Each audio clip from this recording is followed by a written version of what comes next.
Install Android 10 on Razer phone via LineageOS 17.1. Please check the description for important notes and all the download links.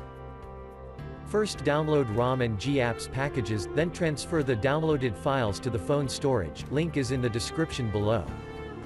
Step 2. Boot your device into TWRP recovery. Once in TWRP, click on Wipe, Advanced Wipe, and select the check boxes, as shown in the image, excluding internal storage.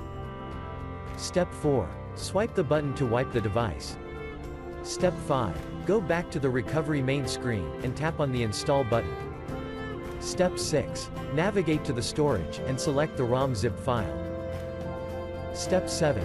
Finally, swipe the button on the screen, to install ROM file. Step 8.